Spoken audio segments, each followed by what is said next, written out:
Hello students, as we all know कि moment of inertia calculate करते हुए there are two theorems, parallel axis theorem and perpendicular axis theorem. Now the proof of perpendicular axis theorem is pretty straightforward, so we do it in the class itself. But the proof of parallel axis theorem जो है वो थोड़ा it's a bit tricky. It's actually not required because all the questions जो हम करते हैं they can be solved without the requirement of proof. But कहीं ना कहीं हमारे मन में क्यूरियोसिटी रहती है to verify whether the result is actually right for all the cases और नॉट. और there is a chance, there is always a chance कि जेई एडवांस में कल को एक ऐसा क्वेश्चन आ सकता है in which we will require the technique and some concepts which are required or the methodology that we are going to adapt to prove the parallax theorem. Because of these two reasons, it's always better to have a knowledge in the backdrop of our mind to actually get what the proof is. So without further ado, let's dive into the derivation of parallax theorem to calculate the moment of inertia. Okay, so now to derive the parallax theorem, we actually require the knowledge of what moment of inertia actually is. We already know that the formula for moment of inertia is nothing but integration of dm r square, where r is the position vector of dm, right? To calculate moment of inertia, we require this. There is another thing that we need for parallel axis theorem, that is knowledge of concept of center of mass, the basic definition of center of mass, that also we require. अब center of mass की basic definition जानने के लिए we require another quantity which is defined as mass moment. अब ये mass moment क्या चीज है? Most of you know, some of you don't, so I'm going to start with this. First, we are going to find out what mass moment is. Using mass moment, we are going to define center of mass, and then we will jump into the parallel axis theorem and and find the derivation. Right. So mass moment को हम कैसे define करते हैं? Mass moment of any mass is defined just by a simple formula m into r vector. ये r vector क्या है? This is the position vector of m from the initial point. From initial point. Initial point का मतलब वो point जहां से आप मास moment किसी भी ऑब्जेक्ट का मेजर कर रहे हो. For example this is O and यहाँ से आप किसी भी एक पार्टिकल का जो एम मास का है और आर दूरी पे रखा है, आर वेक्टर उसका पोजीशन वेक्टर है, then about O mass moment M का कितना हो जाएगा? M into R. As simple as that, nothing complex, right? But we still had to define it. Why? Because centre of mass की जो basic definition है, fundamental definition है, वो क्या है? That centre of mass is that point, center of mass is that point about which the net mass moment of the object is zero. Center of mass वो point है जिसके about net mass moment of the object becomes zero. तो we already know what the formula for center of mass is, right? But this definition might be new for you. So let's find out whether this definition will give us the desired result or not. For example, we have any body. Let's say any body is there, and we can choose any coordinates, x coordinate, y coordinates. X axis, y axis can be anywhere. It doesn't matter. X and y. And let's take some points in this. Let's say we have mass m1 with with x coordinate, y coordinate, x1, y1, and position vector r1. There is another point. There is another mass m2, x2, y2 with position vector r2, and then there is our center of mass, obviously somewhere sitting here. This will be xc, yc, or rc. Now this center of mass point, c point, is the point about which the net mass moment of the entire object should be zero. Now to find it, now to find it, we have to first find out what the position vector of m1 and m2 will be about center of mass. Mass moment define करना है हमें किसके about? Center of mass के about. So this is going to be R1C. Similarly, this is going to be R2C. Position vector of 2 with respect to C, position vector of 1 with respect to C. Okay, तो triangle law लगाते हैं हम, triangle law of addition, vector addition. We know triangle law से RC plus R1C should be equal to R1. So R1C, position vector of 1 with respect to center of mass, comes out to be R1 minus RC, right? तो R की जगह हम XY coordinate भी लिख सकते हैं obviously. तो X1C will be equal to X1 minus XC and Y1C will be equal to Y1 minus YC. Similarly, we can write it for X2C, Y2C, X3C, Y3C. जितने भी आपको मास लेने आप ले सकते हो. We are just trying to find out the formula for center of mass using the definition of mass moment, right? You will, in 5 minutes you will realize why it is important, right? तो ये तो अभी हमने discrete मास लिए, इसको हम बाद में कंटिन्यूअस मास के लिए भी लिखेंगे. खैर अभी इस पे आते हैं वापस से. R1C equal to R1 minus RC. अच्छा, C is the point about which net mass movement is 0. Okay, mass moment की डेफिनेशन m into R. तो मास मोमेंट लिख देते हैं किसके अबाउट, सेंटर ऑफ मास के अबाउट. क्या हो जाएगा m1. नाउ सेंटर ऑफ मास के about R1C plus m2 R2C plus so on. That should be equal to 0 according to our definition. Now R1C is R1 minus RC, m1 R1 minus RC plus m2, this will be R2 minus RC and so on equal to 0. थोड़ा सा इसे reduce करते हैं.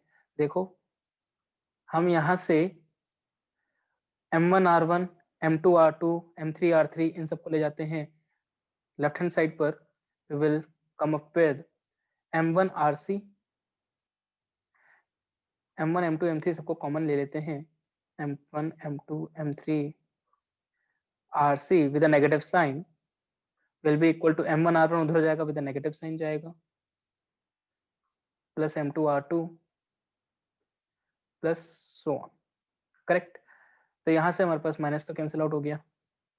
RC की value position vector of centre of mass will be m1 R1 plus m2 R2 plus so on upon R1 plus R2, m1 plus m2 plus m3 plus so on. And this is the formula which you already know for center of mass, right? This is the formula which we already know. तो हमारे पास यहाँ पर RC की value आ गई, right? अब आ जाते हैं हम आगे. देखो RC is the position coordinate of the centre of mass, और ये वाला फॉर्मूला हमने पढ़ा हुआ था, राइट?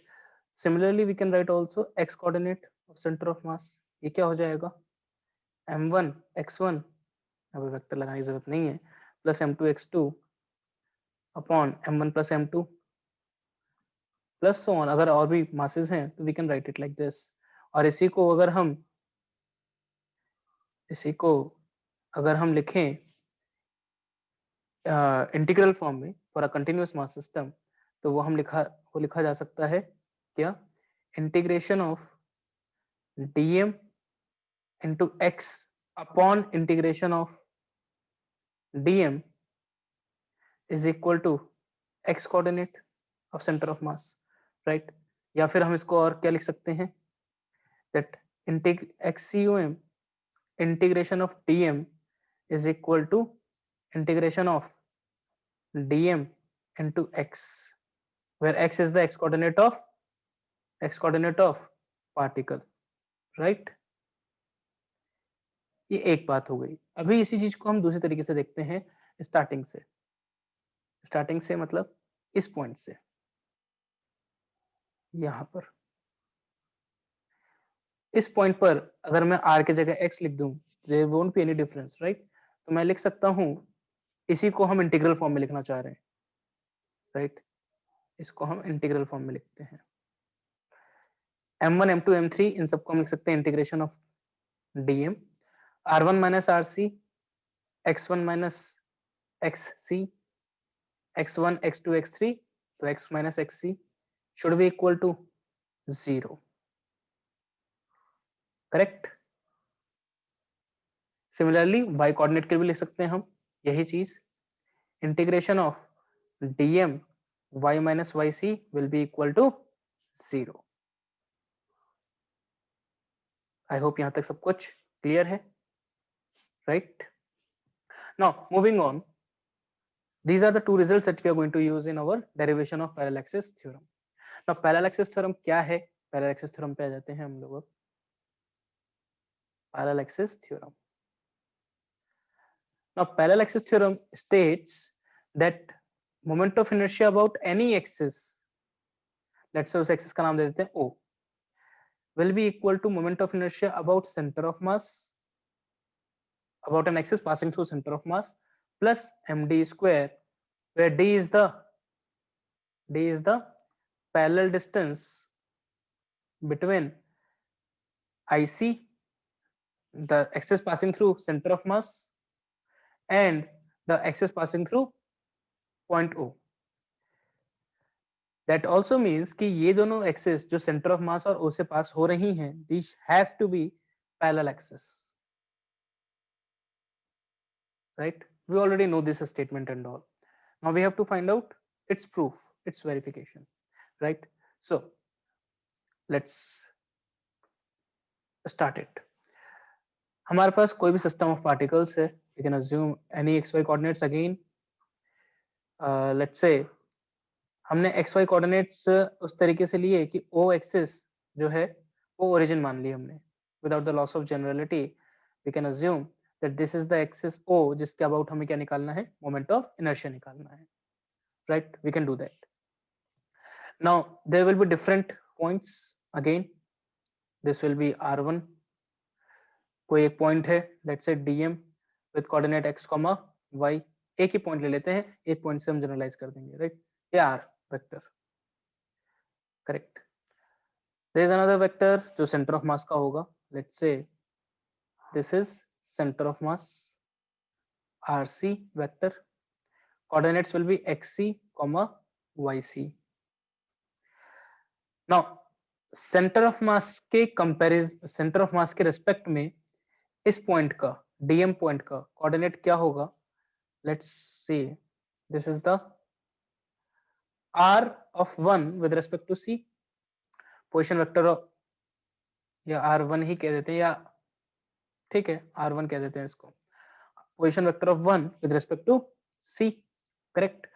तो r1c की वैल्यू क्या हो जाएगी भाई, फिर से again going by the triangle of addition, rc plus r1c will be equal to r1, so r1c will be equal to r1 minus rc। इसको जनरलाइज कर दें तो r1c को मैंने लिख दिया सपोज r डैश, इसको मैंने r डैश से रिप्लेस कर दिया, ठीक है। r1 को मैंने कोई भी general vector r minus rc, instead of highlighting this let's highlight this one, हम इसको r डैश से रिप्लेस कर देने, ठीक है, जनरल अच्छा लगेगा, r1 एक स्पेसिफिक हो जाता है फिर थोड़ा सा। तो हमारे पास ये आ गया position vector of any particle any dm with respect to center of mass, this is position vector of dm with respect to center of mass. Now using this we are going to use it, and we are also going to use these two boxes जो हमने यहाँ पर draw किए हैं, ठीक है। देखते हैं कैसे। Now moment of inertia about O लिखना है हमको, किसका, पूरे सिस्टम का, तो ऐसे जितने भी dm होंगे उन सबका ऐड करते चलेंगे, राइट। तो moment of inertia about O is integral of dm x square plus y square। अच्छा यहाँ पर एक चीज और देखें, हमने फॉर्मूले में d डिफाइन किया ना, parallel distance between centre of mass axis and the o axis, तो मतलब ये वाली डिस्टेंस हमने कितनी डिफाइन कर दी है, ये वाली डिस्टेंस है हमारे पास d, फ्रॉम O से C we have distance OC equal to D, right? So we already know that XC square plus YC square equal to D square, correct? This we already know. चलो वापस से आते हैं I not पर, I about O, dm x square plus y square, correct? तो x की value क्या है भाई? x square plus y square, okay. x को हम क्या लिख सकते हैं? x डैश यहां से is equal to x minus xc and y dash is equal to y minus yc। जब r लिखा है तो r के साथ हम x और y भी लिख सकते थे, राइट? चलो तो लिख देते हैं I naught is equal to dm integration of dm x की value x dash plus xc का whole square plus y square क्या हो गया? y डैश प्लस yc का होल स्क्वायर, करेक्ट? चलो इसको ओपन करते हैं, हमारे पास जितनी भी टर्म्स आएंगी सब देखते हैं। देखो सबसे पहले हमने dm के साथ ये x डैश और y डैश वाली टर्म्स लिख ली, x dash square plus y dash square plus integration dm, अब xc और yc एक साथ ले लिया, xc square plus yc square. अभी हमारे पास 2ab वाली टर्म्स बची, तो twice of integration of dm x dash xc plus integration, चलो इसे ब्रैकेट में डाल देते हैं, integration dm y dash yc, ये आ गया हमारे पास। अब इसको ऑब्जर्व करना है, बस इतना सा काम बचा है, इसको ऑब्जर्व करना है। Now see dm x dash square plus y dash square, x dash square plus y dash square क्या होगा? x dash square, x dash क्या है? Position vector with respect to centre of mass. x dash क्या है? Position vector in x with respect to centre of mass, correct? तो x dash square plus y dash square dm, मतलब हम कहां से centre of मास पे बैठकर ऐसे सारे dm का मोमेंट ऑफ इनर्शिया निकाल रहे हैं, राइट? x डैश क्या है? x minus xc। x dash क्या है? This is x coordinate of dm with respect to centre of mass. तो सेंटर ऑफ मास पे बैठ के हम हर पार्टिकल का क्या निकाल रहे हैं? Moment of inertia. तो ये बेसिकली हो क्या गया हमारे पास? ICM हो गया, सेंटर ऑफ मास पे बैठ के हमने मोमेंट ऑफ इनर्शिया निकाला, करेक्ट? प्लस अच्छा dm xc square plus yc square, xc square plus yc square क्या है? xc square plus yc square is nothing but d square, right? तो d स्क्वायर ये तो कांस्टेंट हो गया, xc भी कांस्टेंट है, yc भी कांस्टेंट है, तो कांस्टेंट हो गया, बाहर आ गया d square, integration of dm is md square. तो हमारे पास जो रिलेवेंट फॉर्मूला है वो तो आ चुका। इसका मतलब क्या, बाकी की दोनों टर्म्स क्या होनी चाहिए? या तो एक दूसरे की नेगेटिव हो या जीरो हो जाए, या तो एक दूसरे की नेगेटिव हो या फिर दोनों जीरो हो जाए इंडिविजुअली, करेक्ट? चलो देखते हैं dm x डैश xc के बारे में। xc तो बाहर निकाल दें, इसको केवल x वाले को सॉल्व कर ले रहे हैं, तो twice xc integration of dm x dash, और x डैश क्या है? x डैश है हमारे पास x माइनस xc, लिख सकते हैं dm x डैश को हम क्या लिख सकते हैं? 2xc integration dm x minus xc, करेक्ट? अच्छा x माइनस xc क्या होगा? dm integration of dm x minus xc, integration of dm x minus xc is equal to 0, centre of mass की डेफिनेशन, xc या rc is the point about which net mass movement is 0, उसको use किया तो ये हमारे पास क्या आ गया? 0, and by the same exact logic हमारे पास ये भी क्या निकल कर आ जाएगा, ये आ जाएगा 2yc integration dm y minus yc, and this also is 0. So these two terms are individually 0, which gives us the formula that I naught is equal to ICUM plus MD square. Point to be noted कि ये दोनों axis कैसी होनी चाहिए, the axis passing through O and the axis passing through center of mass, they should be parallel to each other. अगर ये parallel नहीं होंगी तो ये formula valid नहीं होगा. Parallel axis theorem की यही condition है. It is valid for 2D objects as well as 3D objects. There is no limitation on that. अभी डाउट आता है कि सर अगर 3D में हुआ तो कैसे सॉल्व करेंगे, क्या हो गया, जैसे आपने x लिखा y लिखा वैसे आप z भी लिख दें, x dash y dash z dash xc yc zc, you will have the same expression, same answer, same everything, no difference. अगर इसको जनरलाइज करके आप देखना चाहें तो हम क्या कह सकते हैं कि कोई भी ऑब्जेक्ट है, 2D object 3D object doesn't matter, and we have a axis, कोई भी एक्सिस आपने मान लो ये एक्सिस है, इसका नाम दे देते हैं let's say x x dash, and we have another axis that is passing through the center of mass, and this is this axis, correct? Let's say this is center of mass, and the distance between the two axes, these are the parallel axis, right? d, और ICUM आपको पता है, तो इसमें आप ICUM plus MD square equal to IXX dash ये लिखेंगे. Valid for both 2D object, 3D objects, 1D objects, कुछ भी हो जाए कोई फर्क नहीं पड़ता. So that's the proof. एक क्विक रिवीजन अगर आप चाहें तो देख सकते हो. सबसे पहले मास मोमेंट डिफाइन किया हमने. मास moment is nothing but m into r. Center of mass is that point about which net mass moment of an object is 0. उसको हमने x और y में लिखा, राइट? फिर हमने सेंटर ऑफ मास को डेराइव भी कर लिया, हमने हमारे ऑब्जर्व किया हमने कि actually comes out to be correct, net mass moment is 0 about center of mass. Then we write down the integral form for continuous mass systems, because in the end parallel axis theorem अगर हमें लगानी है तो most of the objects are continuous mass systems, right?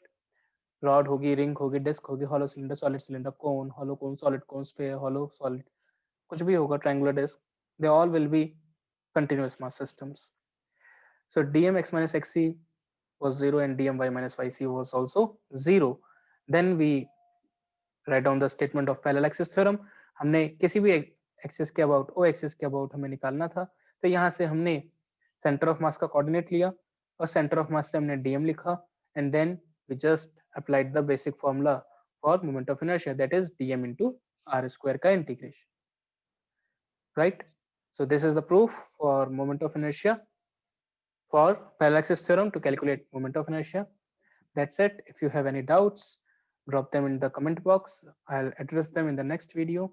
The next video that I'm going to post of derivation, which is not that much required, but it's good to know, is going to be angular momentum about a point which is outside the object. Bye bye.